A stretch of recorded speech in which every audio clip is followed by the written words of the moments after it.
Psalms 106. Mabuti si Lord sa bayan niya. Praise the Lord.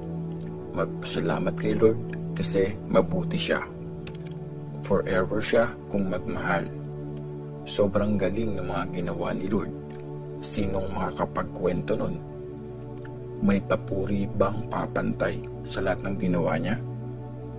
Masaya ang taong patas sa lahat ng bagay, yung laging gumagawa ng tama.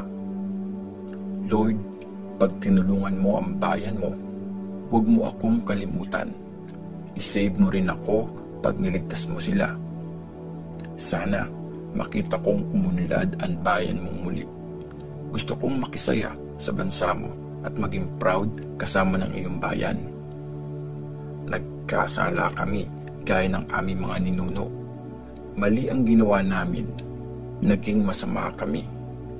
Nung nasa Egypt ang mga ninuno namin, binaliwala nila yung mga himala ng Diyos. Nakalimutan nila ang laki ng pagmamahal niya. At doon sa Red Sea, nagrebelde sila sa Diyos na pinakamataas. Pero niligtas niya pa rin sila kasi tapat siya sa pangako niya para ipakita sa tao na powerful nga siya. Sa isang salita niya, natuyo ang Red Sea. Tinawid niya sila sa dagat, parang sa desert lang sila naglakad. Sinave niya sila sa kamay ng kaaway. Niligtas mula sa lakas ng kalaban. Yung mga kaaway, nilamon ng tubig. Kahit isa sa kanila, walang natira. Tapos, naniwala ang bayan niya sa mga sinabi niya. Kumanta sila at pinuri siya. Pero nakalimutan agad nila ang mga ginawa niya. Basta sila nag-decide, di na hinintay ang sasabihin niya. Doon sa desert, hinanap nila yung mga pagkain gustong-gusto nila. Sinubukan nila ang pasensya ng Diyos. Kaya pinagbigyan niya ang gusto nila. Pero nagpadala din siya ng malalang sakit. Noong nagstay sila sa desert, nainggit sila kay Moses at kay Aaron, ang banal na servant ni Lord. Kaya bumuka ang lupa at nilamon si Dathan, si Abiram at mga kasama niya. Lahat sila natapunan. Tapos may sumiklab na apoy at nasunog ang mga kasama nila. Tinupok ng apoy yung mga masasama. Doon sa Mount Sinai, gumawa sila ng rebultong baka. Ang rebultong yun ang sinamba nila. Pinagpalit nila ang dakilang Diyos sa rebulto ng isang hayop na kumakain ng damo. Nakalimutan na nila ang Diyos na nag-save sa kanila. Naggumawa ng mga amazing na bagay nung nasa Egypt pa sila. Sobrang galing ng mga ginawa niya dun. Ang tindi ng mga ginawa niya dun sa Red Sea. Kaya nag-decide ang Diyos na wasakin sila. Pero namagitan sa kanila si Moses, ang servant na pinili niya. Nakiusap na huwag na siyang magalit at huwag na silang wasakin. Tapos, ang magandang lupain, inayawan nila. Sa pangako ng Diyos, di sila naniwala. Nandun sila sa mga tent. Ang dami nilang angal. Di sila nakinig sa sinasabi ni Lord. Kaya sumumpa siya sa kanila na papatayin niya sila sa disyerto. Ikakalat niya sa mga bansa ang mga anak nila. Doon na sila mamamatay sa ibang bayan. Tapos, doon sa Peor, sinamba nila si Baal. Kumain sila ng mga sacrifice na inoffer sa mga patay. Sa mga ginawa nilang ito, ginalit nila si Lord. Kaya may malalang sakit na kumalat sa kanila. Pero tumayo si Phinehas. Pinarusahan ang may kasalanan. Kaya natigil na yung nakakamatay na sakit. Tinuring na tama ang ginawa niya. Kaya lagi na siyang maaalala sa generation na ito hanggang sa mga susunod pa. Sa bukal ng Meriba, ginalit nila si Lord. Napasama tuloy si Moses dahil sa kanila. Nasaktan talaga si Moses sa ginawa nila. Kung ano-ano tuloy ang nasabi niya. Di nila pinatay ang mga tao sa Kanaan. Yun pa naman ang inutos ni Lord sa kanila. Instead, nakisama pa sila sa mga taga roon. Nakigaya sila sa buhay ng mga yon. Nag-serve sila sa mga Diyos-Diyosan at iyon ang sumira sa kanila. Sarili nilang mga anak, sinacrifice nila. Inalay sa mga Diyos-Diyosan. Pinatay nila mga inosenteng bata. Sinacrifice ang mga anak nila sa mga Diyos-Diyosan ng Kanaan. Kaya nadungisan ng dugo ang lupain. Sa mga ginawa nilang iyan, naging marumi sila. Para silang babaeng nagtaksil sa asawa. Kaya nagalit si Lord sa kanila. Halos isuka niya ang bayang pinili niya. Pinabayaan niya sila sa kamay ng mga bansa. Kaya nasakop sila ng mga galit sa kanila. Tinapi sila ng mga kaaway. Pinailalim sila sa lakas ng kalaban. Maraming beses silang niligtas ni Lord, pero nagrebelde pa rin sila at nalunod na talaga sa kasalanan.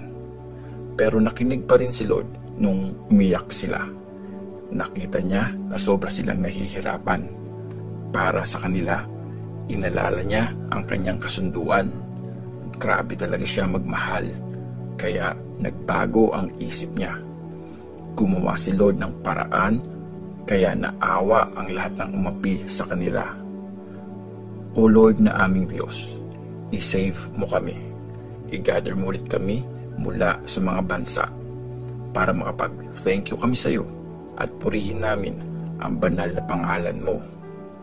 Praise the Lord, ang Diyos ng Israel. Purihin siya ngayon at sa habang panahon. Sabihin ng lahat, Amen. Praise the Lord. Psalms 107. Mag-thank you kay Lord. Mag-thank you kay Lord kasi mabuti siya. Forever siya kung magmahal. Sabihin niyo ito, kayong mga niligtas ni Lord. Kayo na sinave niya sa kamay ng mga kaaway. Kayo mga ginather niya mula sa iba't ibang lupain. Galing sa east at sa west, sa north at sa south. May ilan sa inyo ang nagpagala-gala sa desert. Wala silang makitang city kung saan pwedeng tumira. Nagutom sila at nauhaw. Halos mawalan sila ng pag-asa. Sa gitna ng pagdurusa, tumawag sila kay Lord. Sinave niya sila sa grabing paghihirap. Nilid niya sila sa daan, diretso sa isang city na pwedeng matirhan. Dapat silang magpasalamat kay Lord.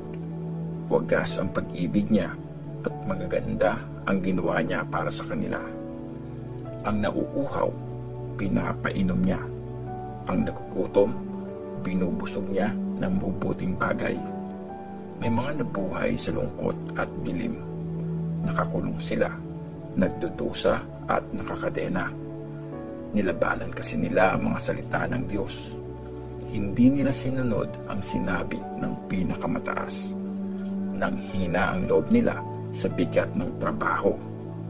Pag natutumba sila, walang tumutulong. Sa hirap ng sitwasyon, tumawag sila kay Lord. Niligtas niya sila sa matinding hirap. Inalis niya sila sa lungkot at dilim. Sinira niya ang kadenang nakagapos sa kanila.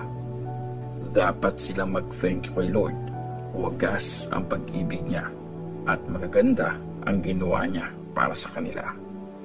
Winawasak niya yung mga bronze na gate. Pinuputol niya ang mga rehas na bakal. May mga di nag-iisip na buhay sa kasalanan at dahil sa kasamaan nila, kaya sila nagdusa. Kahit anong pagkain, ayaw na nilang kainin. Malapit na silang mamatay. Sa bigat ng pinagdadaanan, tumawag sila kay Lord at niligtas niya sila sa grabeng paghihirap. Sa salita lang niya, gumaling na sila. Niligtas sila, di hinayaang mamatay. Dapat silang mag-thank you kay Lord. Wagas ang pag-ibig niya at magaganda ang ginawa niya para sa kanila. Dapat silang magpasalamat at mag-offer ng sacrifice at masayang kantahin ang mga ginawa niya. May mga sumakay sa barko, naglakbay sila sa dagat para maghanap buhay. Nakita nila mga kayang gawin ni Lord, mga nakakabilib na himala niya sa karagatan. Nung inutos niya, humangin ng malakas, lumaki ang mga alon sa dagat. Tumilapon yung mga barko, tapos bumagsak at lumubog. Naduwag ang mga crew sa sobrang sama ng mga nangyari. Di sila makalakad ng diretsyo. Para mga lasing, nawala na lahat ng galing nila sa dagat. Sa tindi ng sitwasyon, tumawag sila kay Lord. Inalis niya sila sa grabeng paghihirap. Pinahinto niya ang bagyo at humupa na yung mga alon. Natuwa ang lahat kasi tahimik na ang paligid. Safe silang dinala sa pupuntahan nilang pier. Dapat silang mag-thank you kay Lord. Wagas ang pag-ibig niya at magaganda ang ginawa niya para sa kanila. Dapat ibida ang galing niya pag nag-gather ang bayan. Pag nagsama-sama ang mga leaders, dapat purihin siya. Ginawa niyang disyerto ang mga ilog. Tinuyo niya ang mga bukal. Ginawa niyang useless ang matabang lupa. Masamang tao kasi ang mga nakatira doon. Yung mga disyerto, ginawa niyang lawa. Pinaagos niya ang bukal sa tuyong lupa. Tapos, pinatira niya doon ang mga nagugutom. Nagtayo sila ng city at nagstay na doon. Hinasikan nila ang mga bukid. Nagtanim sila ng mga grapes at nakakuha sila ng magandang harvest. Dahil sa blessing niya, dumami pa sila at di niya hinayaang mabawasan ang mga tupa at baka nila. Nung natalo at napahiya ang bayan ng Diyos dahil sa sobrang pangapi at pagpapahirap, nagalit ang Diyos sa mga nagpapahirap sa kanila at pinagala niya ang mga ito sa desert. Di nila alam kung saan sila pupunta. Pero inahon niya sa hirap ang mga kawawa. Pinadami niya ang mga pamilya nila gaya ng mga tupa. Nakikita ito ng mga taong mabuti at natutuwa sila. Pero yung masasama, nananahimik na lang. Kayong mga matalino, pag-isipan nyo lahat ng ito. Isipin nyong mabuti ang wagas na pag-ibig ni Lord. Psalms 108. O Diyos, kampihan mo kami. Kantang kinumpos ni David. Buo ang tiwala ko, O Diyos. Kakanta ako, pupurihin kita. Ireredy ko ang sarili ko. Tutugtog ako ng harp at lyre. Kikising ako bago sumikat ang araw. Magte-thank you ako sa iyo, Lord, sa gitna ng mga tao. Pupurihin kita sa harap ng mga bansa. Mas mataas pa sa langit ang pag-ibig mong wagas. Ang katapatan mo abot sa mga ulap. O Diyos, purihin ka, lampas pa sa langit. Punin mo ng glory mo ang buong mundo. I-save mo kami ng lakas mo. Sagutin mo ang prayer ko para maligtas ang mga mahal mo. Doon sa temple niya, sinabi ng Diyos, nanalo ako, kaya i-divide ko ang Shechem at ipapamigay ko sa bayan ko ang Sukkot Valley. Sa akin ang lupain ng Gilead, pati ang Manase. Ephraim ang helmet ko sa laban, at Judah ang simbol ng kapangyarihan ko. Gagawin kong hugasan ang Moab. Tatapakan ko ang lupain ng Edom, at sa buong Filistia, isisigaw kong panalo ako. O Diyos, sino magdadala sa akin sa city na matibay ang depensa? Sinong maglilid sa akin papunta sa Edom? Nireject mo na ba talaga kami? Di mo na ba sasamahan ang army namin? Tulungan mo kami laban sa kaaway. Kasi kung tao lang ang tutulong, walang kwenta yun. Pagkakampi namin ng Diyos, sure ang panalo. Sa mga kalaban, siya mismo ang dudurog.